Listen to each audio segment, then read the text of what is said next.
When will the out-of-touch millionaire champagne socialists running the BBC learn?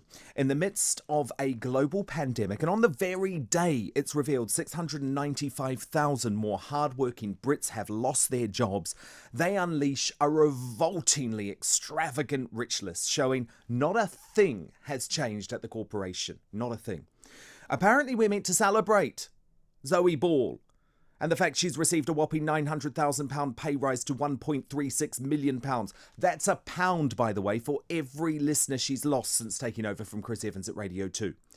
We're meant to cheer the fact Gary Lineker is earning £1.75 million a year from our pockets because he's agreed to take a 23% pay cut over the next 5 years and will apparently start to control his highly partisan tweets, although I'll believe that when I see it. And that's just the start, you know. Fiona Bruce, she has somehow secured a raise of £195,000. That's just what her salary has gone up in the past 12 months to a total now of £450,000.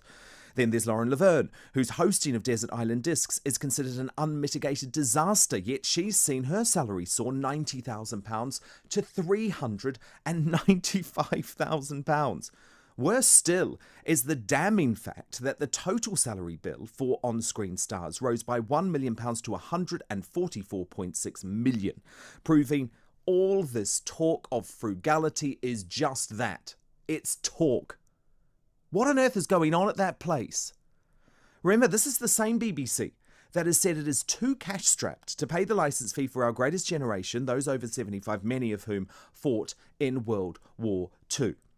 There is simply no longer a justification for this type of extravagance. The public, we're already furious, by the way, about being forced to pay this £157.50p poll tax, and we will rightly no longer stand for this extravagance. As John O'Connell, Chief Executive of the Taxpayers Alliance, said today, BBC salary surges for loaded lovies fly in the face of ratepayers facing economic ruin. These bumblebee pay packets are picked from the pockets of pensioners and poor taxpayers who are fed up of forking out for the licence fee under pain of imprisonment. If these presenters genuinely believe that they can earn that money in the commercial sector, then I say now is the time to prove it. Go on. But as someone who has worked in this industry for many years, I can tell you the vast majority of these overpaid liberal lovies would find themselves immediately out of work. What do you think? 0344 499 1000. Is it time we defund the BBC and stop these ridiculously extravagant, revolting star salaries? Well, Neil Wallis is a media commentator. He joins me now. Neil, what do you make of this rich list? I was actually knocked a bit speechless, to be honest, Dan, which, as you know, is very rare for me. Very rare, Neil. but Zoe Ball, really? She earns just under £1.4 million for her failing BBC show. I mean, on what possible level could that be justified? There's simply no way that woman could go out into the marketplace, you know, free trade and capitalism, whereby you go out and put yourself up and people pay what you're worth. If you leave the cosy world of the BBC, would Zoe Ball get anything like £1.4 million a year for a failing radio show? It is simply madness. And as you look down that list, as you quite rightly, you rattled off, a number of the other things. There's just about only one or two of those salaries that I would put my hand up for. There's a guy called Stephen Nolan, who most people actually probably doesn't know, who's on Radio 5, I think, and who has got a BBC Northern Ireland show. But other than that, they are just failing. Nobody is. Well, the thing about Stephen Nolan, Neil, and the thing about Stephen Nolan that should be pointed out, he presents hundreds and hundreds of shows. I would say the same thing about a Steve Wright, for example. He probably deserves that given his track record, given his success, given the numbers of shows that he presents every year. But the problem with Zoe Ball, and by the way, Neil, I think Zoe Ball is a great woman. She's a lovely human being. And I do not for one second... somebody that today about exactly that.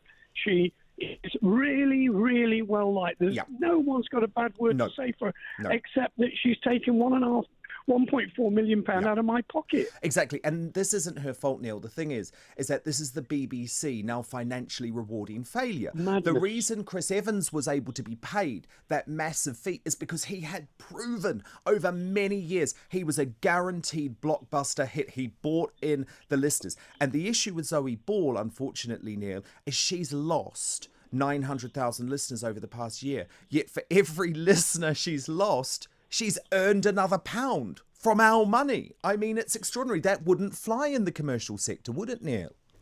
It would just never happen. But it's really a microcosm, isn't it, of the way the BBC works. It's a version, if you like, of the BBC on the last night of the proms. Somebody standing there and said, "You know what we're going to do? We're not going to have the finales because we don't think that's right." And so they ditched everything from Rule Britannia onwards. And it's about them thinking they know better than you and me. Now, I'm actually of that generation. I actually quite like listening to Desert Island Disc. Lot is a disaster at it. She never asks a question. And yet there she is. She's been given the gig. Her salary has been massively pumped up because the guys who live in that isolated, pumped-up world that is the BBC in London think that they know better than you and me and all those other listeners out there tuning into us at the moment. I'm on Twitter all the time, and what I see is a complete lack of understanding, quite rightly, from the British public saying, why is this going on? Yeah. Well, her salary, Neil, up £90,000 to £395,000. Again, despite the fact she is widely considered to be a failure. And then do you know what's most cynical about this corporation, Neil? They have used this annual report publication today to release the news that Gary Lineker has signed up with them for another 5 years, taking a 23% pay cut, and apparently his tweets will be curtailed. Well, I believe that when I see that. They have released that to try to deflect from all of the bad news. But as far as I can remember, Neil, Gary Lineker had been promising to take a pay cut for some time, and he still hasn't done it until today. And they're now announcing it today to try and deflect from the news. Yeah. Dan, the other thing, let's just focus on the reality of this. He is still getting paid £1.35 million a year. For 5 more years. How many over 75 TV licenses would that pay? So we're going to be giving him over £6 million. Over 5 years. Unbelievable.